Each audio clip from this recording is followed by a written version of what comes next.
দেশের মাদ্রাসা ও কারিগরি শিক্ষা প্রতিষ্ঠানের শিক্ষক ও কর্মচারী ও শিক্ষার্থীদের বিশেষ মঞ্জুরি অনুদান দেবেন সরকার। এ আবেদনের শেষ সময় আগামীকাল শুক্রবার 25 এপ্রিল। বিশেষ মঞ্জুরি অনুদানের জন্য আবেদন করতে হবে অনলাইনে, হার্ড কপিতে কোনো আবেদন নেওয়া হবে না।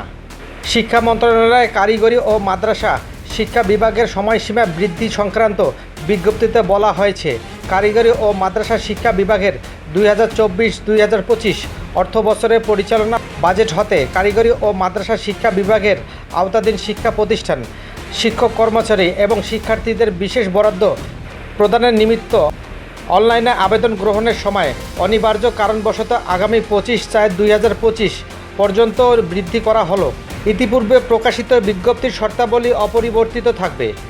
শিক্ষা মন্ত্রণালয়ের কারিগরি ও মাদ্রাসা শিক্ষা বিভাগের আগের বিজ্ঞপ্তিতে বলা হয়েছে, মাদ্রাসা ও কারিগরি শিক্ষা প্রতিষ্ঠানের শিক্ষক শিক্ষার্থীদের দুরারোগ্য ব্যাধির চিকিৎসা, দৈব দুর্ঘটনা ও চিকিৎসার খরচের জন্য বিশেষ মঞ্জুরির অনুদান দেওয়া হবে।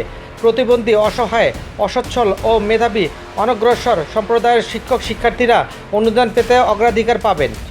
দেশে সরকারি বেসরকারি স্বীকৃতিপ্রাপ্ত সংযুক্ত স্বতন্ত্র ইবতেদায়ী মাদ্রাসা, স্বীকৃতিপ্রাপ্ত এমপিভুক্ত সরকারি বেসরকারি কারিগরি মাদ্রাসা শিক্ষা প্রতিষ্ঠানের মেরামত এবং সংস্কার, আসবাবপত্র তৈরি, খেলাধুলার সরঞ্জাম ক্রয়, বিশেষ চাহিদা সম্পন্ন শিক্ষার্থী বান্ধব প্রতিষ্ঠান গড়ার নিমিত্তে প্রয়োজনীয় প্রস্তুতি গ্রহণ এবং পাঠাগারে উন্নয়ন কাজের জন্য মঞ্জুরির আবেদন করতে পারবে।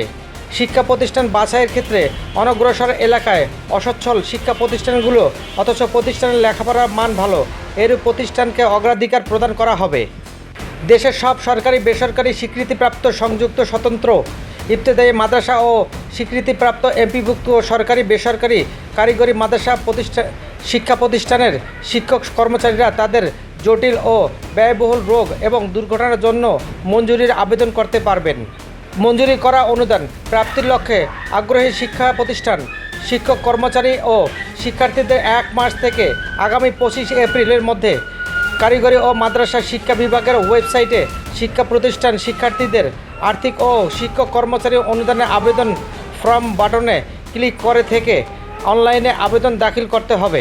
নির্ধারিত সময়ের পর আর কোনো আবেদনের গ্রহণ করা হবে না।